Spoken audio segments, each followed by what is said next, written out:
Nakatira sa liblib na kabukiran, walang pinag-aralan, hamak na hampas lupa kung ituring. Dahil sa kanyang kamangmangan ay halos hindi na siya trinato bilang tao ng mga nasa kanyang paligid. Ganito ang masaklap na buhay na kinamulatan ng maralitang si Sabrina. Ito ang kwentong inyong matutunghayan sa videong ito. Pero bago ang lahat, don't forget to hit the subscribe button, pati na rin ang notification bell para lagi kayong updated sa mga bago pa nating pasabog na mga video sa mga susunod na araw mga parikoy. Kung handa na kayo, umpisahan na natin in 3, 2, 1.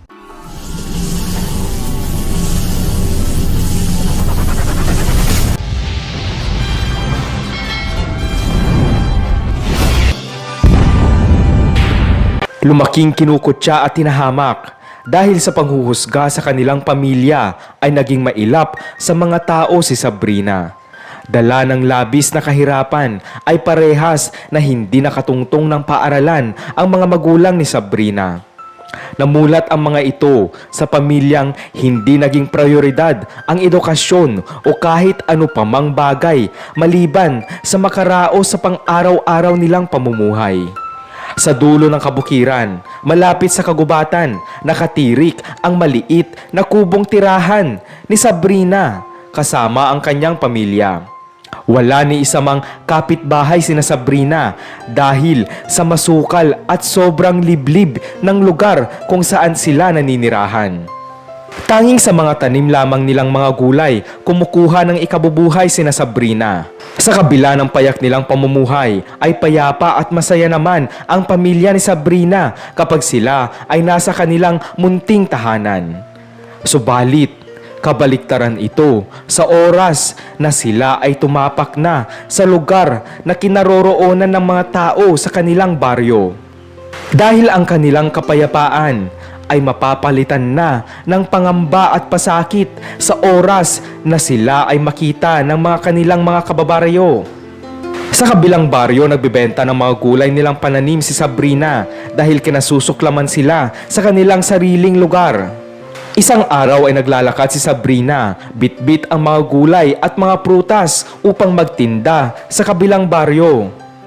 Mga kapitbahay, andito na naman ang mangkukulam na salot! Sigaw ng mga kalalakihan na kanyang nadaanan sa kanilang baryo. Dahil sa araw-araw na ganitong sitwasyon ay nasanay na si Sabrina, kaya naman hindi na niya ito pinansin at nagpatuloy na lang siya sa paglalakad.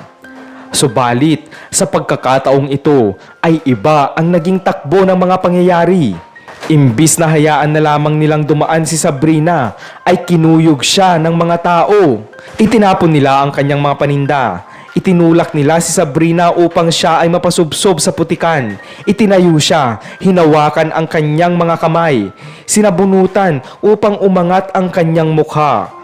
At salit-salitan na dinuraan sa mukha si Sabrina ng kanyang mga kababaryo.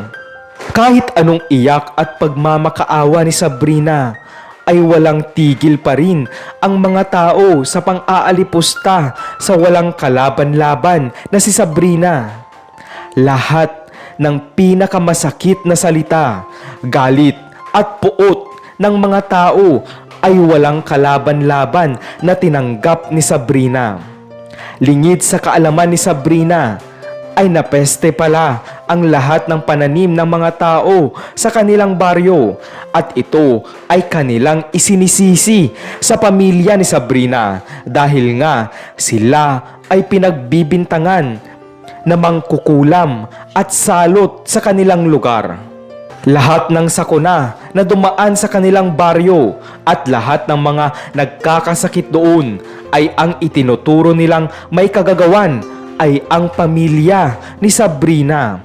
Matapos nilang alipustahin ang kaawa-awang si Sabrina, ay iniwan nila itong sugatan at halos wala ng malay. Nang makabawi na ng kaunting lakas si Sabrina, ay halos pagapang itong umuwi sa kanilang kubo. Labis na nanlumo at nadurog ng husto ang puso ng kanyang ama, ina at kapatid ng kanilang masilayan ang sinapit ni Sabrina. Ngunit wala silang magawa dahil alam nila sa kanilang sarili na sila ay walang kalaban-laban at pawang mga hamak lamang na mga nilalang. Ngunit ang kalbaryo pala sa buhay ni Sabrina ay tila ba wala ng katapusan. Sa kalagitnaan ng gabi ding iyon, ay tahimik na lumusob ang mga tao sa baryo upang sunugin ang maliit na kubong tirahan ni Sabrina. Nais na nilang wakasan ang mga kamalasan sa kanilang lugar na sa kanilang buong paniniwala ay kagagawan ng pamilya ni Sabrina. Sa pagkakataong nasaksihan na nila na tanging mga abo na lamang ang natira sa kubo, ay hindi magkanda o gaga na nagdiwang ang mga tao. Sa wakas ay tuluyan nang nawala ang pamilya ni Sabrina na simulat sa pool ay itinuring ng mga salot sa kanilang lugar. Subalit lumipas ang panahon, ay nagsunod-sunod pa rin ang mga kamalasan sa baryong iyon. Bagyo, lindol at madami pang mga sakuna ang dumaan doon. Tila ba mas lalo pang lumala ang mga pangyayari sa kabila ng pagtapos nila sa buhay ng mga itinuring nilang may kagagawan ng lahat-lahat. Hindi naglaon ay isang napakalakas na bagyo ang sumalanta sa baryong iyon. Madaming ari-arian ang nawasak, mga pananim na nasira, halos na wipe out ang buong baryo. Umaapaw ang paghihinagpis at pagdurusang inabot ng mga tao sa baryo ng pagkakataong iyon. Sa ilang araw na lumipas ay wala ni kahit isang tulong silang natanggap. Hanggang sa hindi nila inaasahan ay sa wakas mayroon na ring dumating na ilang truck na may dalang mga pagkain at iba pang relief goods and items. Muling nabuhayan ng loob ang mga taga-baryo. Nagsigawan ang mga ito sa labis nilang kagalakan. Agad nang inumpisahan ang pagpapakain sa lahat ng mga taong nasalanta. Lahat sila ay binigyan ng lahat ng kanilang pangangailangan, maging mga tents upang magsisilbi nilang temporary shelter ay ibinigay din ng mga taong dumating upang maghatid ng tulong. Namangha ang lahat noong dumating ang isang napakagara at mamahaling sasakyan. Mga kasama, andyan na si boss, sigaw ng isang staff sa relief operation. Nagsipag-iyakan ang mga tao sa labis na magkahalong galak at gulat.